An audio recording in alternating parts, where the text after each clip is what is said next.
Ads లేకుండా latest episodes చూడండి. గుండమ్మ విజయ గర్వంతో నవ్వుకోవడం, అది చూసి ఎప్పుడూ ఇలాగే ఎందుకు జరుగుతుంది అని నెత్తి నోరు కొట్టుకుంటూ నువ్వు ఏడవటం, మళ్ళీ గుండమ్మని దెబ్బ కొట్టడానికి ఇంకో దిక్కుమాలిన ప్లాన్ వేయడం. ఎప్పుడు ఇదేగా జరిగేది. ఇప్పుడు కూడా అలాగే అయ్యుంటుందని ఊహించా. నానమ్మా, నిన్ను నేను పరిగెత్తించి కొడతానని ఎప్పుడైనా ఊహించావా? లేదు. ఏ? నేనిక్కడి నుంచి అక్కడికొచ్చాక ఫస్ట్ చేసే కార్యక్రమం అదే. నేనేం చేశానే? లేకపోతే ఆ గుండమ్మ మీద నేనెప్పుడు ఓడిపోతూనే ఉంటానా? అంటే ఇప్పటివరకు జరిగింది అదే కదా అని. అది గతం. కానీ ఇప్పుడు ఈ లోకేశ్వరి టైం నడుస్తోంది. ఆపరేషన్ సక్సెస్, గుండమ్మ పూజ ఫ్లాప్. అవునా? అయితే ఇక గుండమ్మ ఆదిత్యలు త్వరలో విడిపోవటం ఖాయమేగా. అఘోరస్వామి చెప్పింది అదేగా. ఆ రోజు అఘోరస్వామి చెప్పినట్టు ఈ పరిహారాల జోలికి వెళ్లకుండా ఉండుంటే తలరాత ప్రకారం కొంతకాలమైనా ఆదితో కలిసి ఉండేది. తలరాతని మార్చుకోవాలని, ఆదిత్యతో జీవితాంతం కలిసి బతకాలని ఆశగా ఉంది. కానీ మొదటికే మోసం వస్తుంది. ఇప్పుడు గుండమ్మ ఏం చేస్తుంది మరి? మళ్ళీ ఆ అఘోర కాళ్ల మీద పడడానికి పోయింది. ఆ అఘోర మళ్ళీ గుండమ్మకి ఏదైనా పరిష్కారం చూపిస్తే? ఎవరు ఎన్ని పరిష్కారాలు చెప్పినా తిరస్కారాలు, చమత్కారాలు ఎదురయ్యేలా చేయడానికి ఈ లోకేశ్వరి ఉంది కదా. ఇప్పటి వరకు గుండమ్మ విషయంలో ఎప్పుడూ ఓటమి చూసిన ఈ లోకేశ్వరి తొలిసారి గెలుపు నమోదు చేసుకుంది.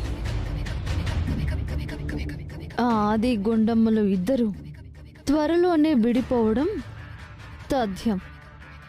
ఆ దేవుడు కూడా దాన్ని తప్పించలేడు.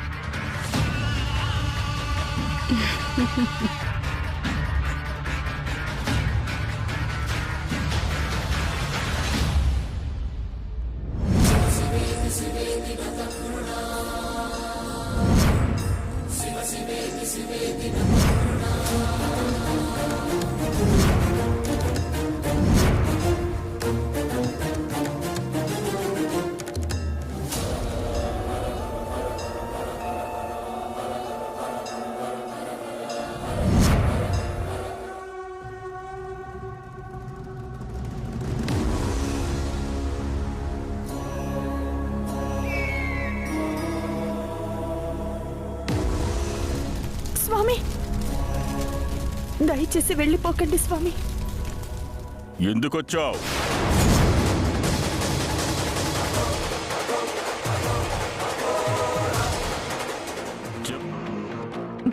మీరే అలా అంటే ఎలా స్వామి? కట్టుకున్నవాడు దూరం అవుతాడు అంటే ఏ ఆడది తట్టుకుంటుంది స్వామి? అందుకే పాప పరిహారం చేస్తే కొంతైనా దోషం తగ్గుతుందని ఓ ప్రయత్నం చేసింది స్వామి. ఫలించిందా?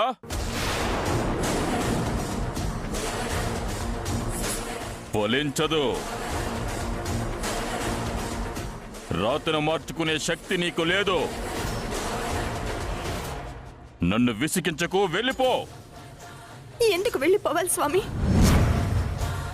మీరు నా ప్రశ్నకి సమాధానం చెప్పి తీరాలి.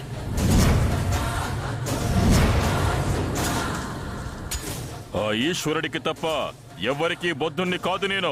నా భర్త కంటే ఎక్కువంటే ఆ భగవంతుణ్ణి కూడా ఒప్పుకోను స్వామి నేను. ఏంటి వాదిస్తున్నావా? కాదు, నిజం నాకు తెలియాలి స్వామి. మా భార్య భర్తల్ని విడదీసే హక్కు ఆ దేవుడికి ఎవరిచ్చారు?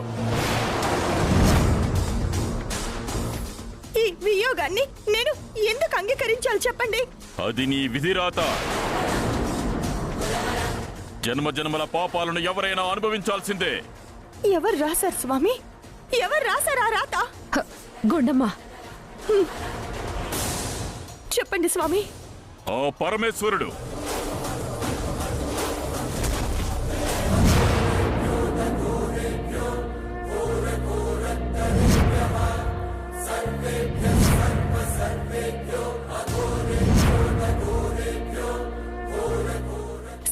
ఆజ్ఞ లేనిదే చీమైనా కుట్టదు అంటాడు ఈయన. చేసేది నేను, చేయించేది నేను, నీకేం సంబంధం లేదు అంటాడు ఒక ఆయన. ఎవరు చేసుకున్న పాపాలు వాళ్ళే అనుభవించాలంటారు మీరు. ఇందులో ఏది నిజం? శివుడు చెప్పిన మాట నిజమా? గీతలో కృష్ణుడు చెప్పిన మాట నిజమా? మీరు చెప్తున్న మాట నిజమా?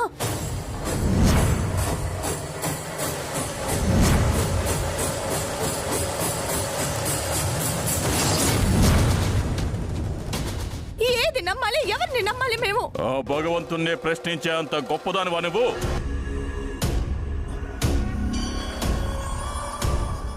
దేవుని కంటే మనిషే గొప్పవాడు అనే మాట నిజమైతే, భక్తులకు భగవంతుడు బందీ అవుతాడన్న మాట సత్యమైతే, నిత్యం ఆ భగవంతుడిని కొలిచే నాకు ఆయన ప్రశ్నించే హక్కు ఎందుకుండదు? నీది అర్థం లేని వాదన. అయితే అర్థమయ్యేలా మీరు చెప్పండి స్వామి. నలుగురికి సహాయం చేస్తే భగవంతుడు సంతోషిస్తాడనే మాట మీరు ఒప్పుకుంటే నాకు సహాయం చేయండి. ఈ గండం నుంచి బయటపడే మార్గం చెప్పండి స్వామి. నేను దయచేసి ప్రశ్నించట్లేదు స్వామి, అర్థిస్తున్నాను. నాది ఆవేశం కాదు, ఆవేదన. నా భర్తని విడిచి నేను బ్రతకలేను. ఎక్కడెక్కడో పుట్టాం. ఆ దేవుని సంకల్పంతోనే కదా మేం భార్య భర్తలమయ్యాం. ఆ దేవుని ఆశీర్వాదం వల్లే కదా కలిసి ఉన్నాం.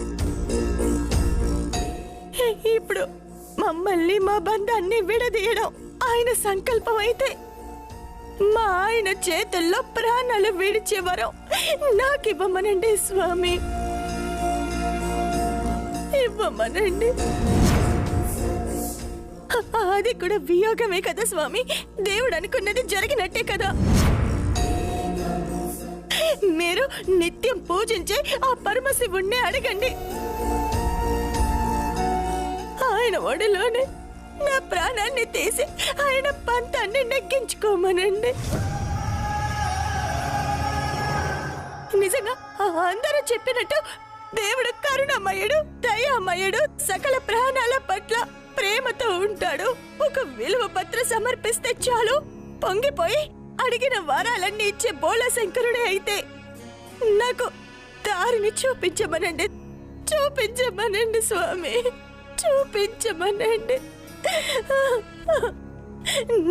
నన్ను నా భర్త నుండి వేరు చెయ్యొద్దని చెప్పండి స్వామి, చెప్పండి స్వామి, చెప్పండి, చెప్పండి. చెప్పండి.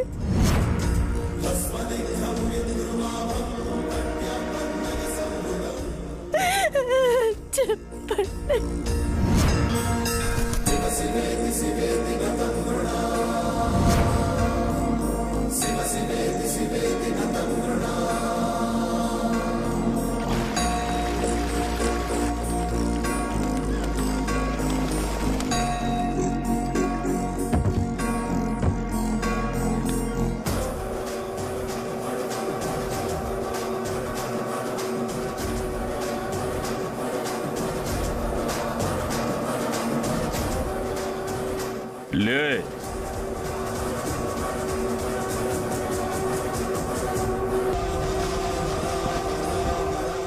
శివతత్వాన్ని, అతని బోరాతనాన్ని ప్రశ్నిస్తున్నావు. తనేంటో నిరూపించుకోవాల్సిన అవసరం ఆ ముక్కంటికి లేదు.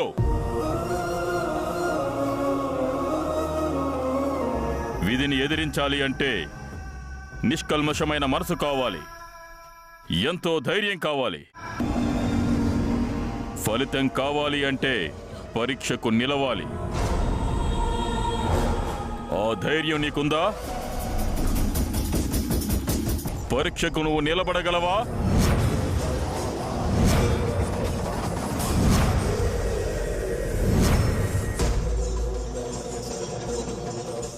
ఆ పరమేశ్వరుడి అండ, మీ ఆశీర్వాదం ఉంటే ఎలాంటి పరీక్షకైనా నేను సిద్ధం స్వామి. అయితే విను. నీ జీవితంలో ఉన్న దోషాలు చెరిగిపోయి, నీ నుదుటి రాత చెరిగిపోయి, నీ భర్తతో కలకాలం కలిసి ఉండాలి అంటే 108 మంది ముత్తైదువుల ఆశీర్వాదం కావాలి.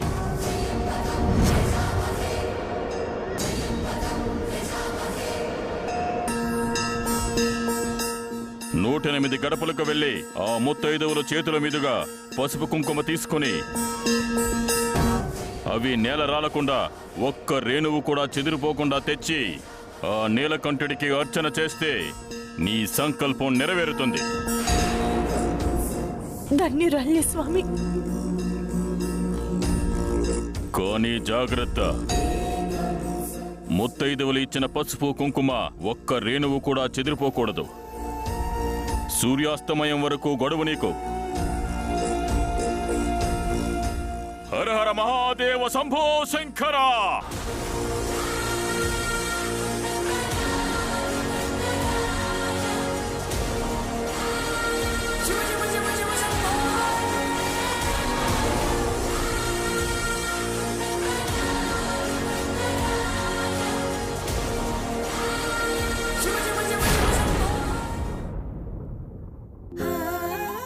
నూట 8 మంది ముత్తైదువుల చేతుల మీదుగా పసుపు కుంకుమలు తీసుకొనొచ్చి ఆ శివునికి అభిషేకం చేస్తే విడిపోవాలని రాసున్న మా భార్యాభర్తలను కలిసుంటామని అఘోర స్వామి చెప్పారు కదా. దయచేసి మీ మనవరాలికి పసుపు కుంకుమలిచ్చి నా కాపురం బాగుండాలని ఆశీర్వదించండి.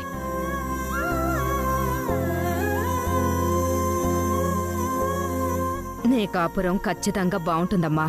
మీరిద్దరూ కలకాలం కలిసుంటారు. నా మనస్ఫూర్తిగా ఆశీర్వదిస్తున్నాను. నిండు నూరేళ్లు పసుపు కుంకుమలతో చల్లగా ఉండమ్మా. లేమ్మా, ఎదుగో.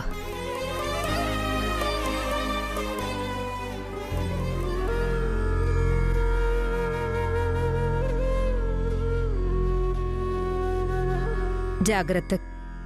వెళ్ళొస్తాను తాతయ్య. మంచిదమ్మా. పదవుతున్నా. వస్తాం బామ్మ. జాగ్రత్త అయ్యా.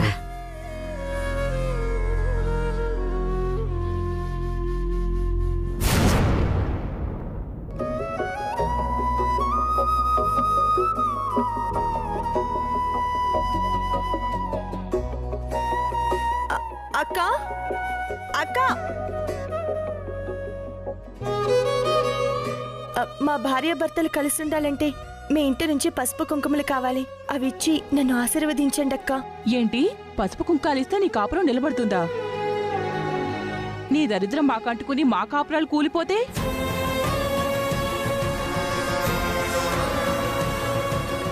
వెళ్ళవమ్మా. అయ్యో అమ్మా, అమ్మా.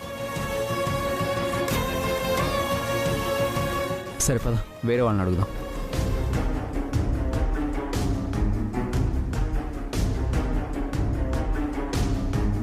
అమ్మా, ఏ బియ్యము పప్పులో ఉప్పులో ఇస్తాం గాని పసుపు కుంకాలు ఎవరు ఇవ్వరమ్మా. ఎందుకండి? అమ్మా, మేమేం భిక్షం ఎత్తుకోవడానికి రాలేదమ్మా. పసుపు కుంకాలు తీసుకోవాలని అఘోర స్వామి చెప్పారు. ఆయనకే ఎన్నైనా చెప్తారు. పొరపాటున మాకు కష్టం వస్తే మమ్మల్ని ఎవరు కాపాడతారు? వెళ్ళండమ్మా.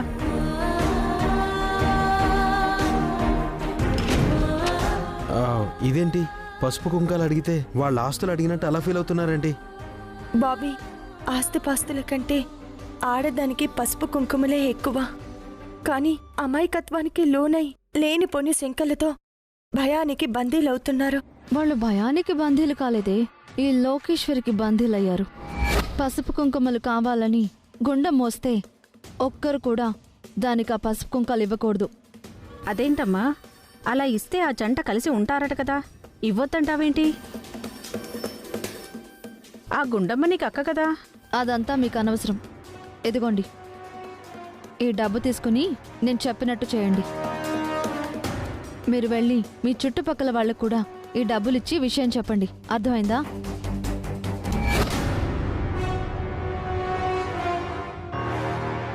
అమ్మా, అమ్మా, అమ్మా నాకు పసుపు కుంకుమలు వేయండి అమ్మా. పసుపు కుంకాలు లేవు, ఏమి లేవు. వెళ్ళండి వెళ్ళండి. అయ్యో అమ్మా అమ్మా నా మాట వినండి. పసుపు కుంకుమ అమ్మా.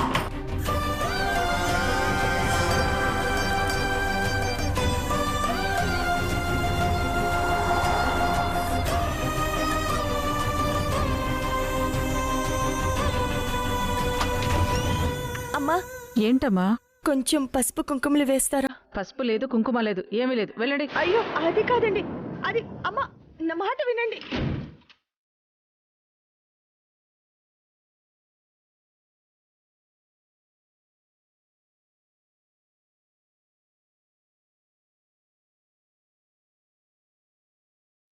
అమ్మా అమ్మా కొంచెం పసుపు కుంకుమలు వేస్తారా? పసుపు కుంకాలు ఏమీ లేవు. వెళ్ళమ్మా. అయ్యో అది కాదు, ఒకసారి వెళ్ళమ్మా.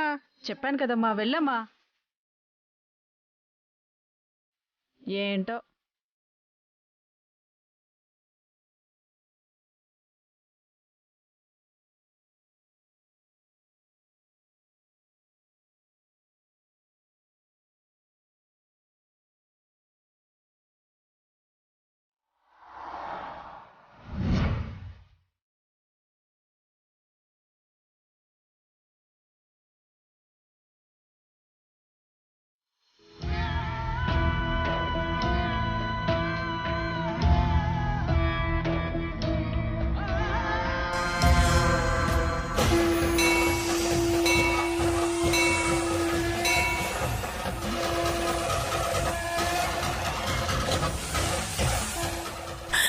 గుండమ్మా వెళ్ళిపోదాం పద.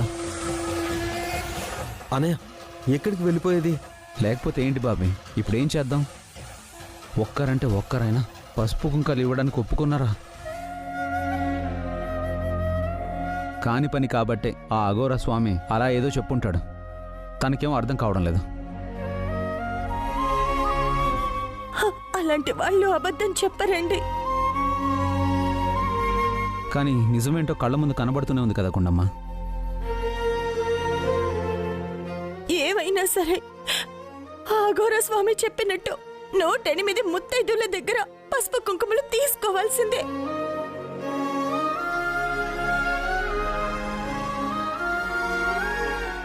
ఎలా తీసుకుంటావు? అది నీ వల్ల కాదు గుండమ్మ.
అయ్యయ్యయ్యో, ఏంటయ్యా నువ్వు?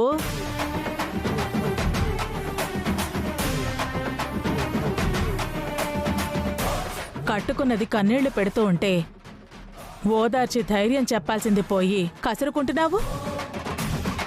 తను కష్టపడుతోంది ఎవరికోసం? మీ ఇద్దరూ కలిసి ఉండటం కోసమే కదా.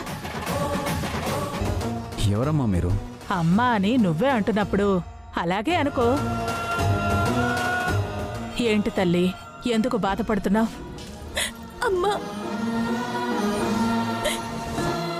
మా భార్యాభర్తలు విడిపోకుండా ఉండాలంటే 108 ముత్తైదువుల చేతుల మీదుగా పసుపు కుంకుమలని తీసుకొని ఆ మహాశివునికి అభిషేకం చేయాలి అని చెప్పారు.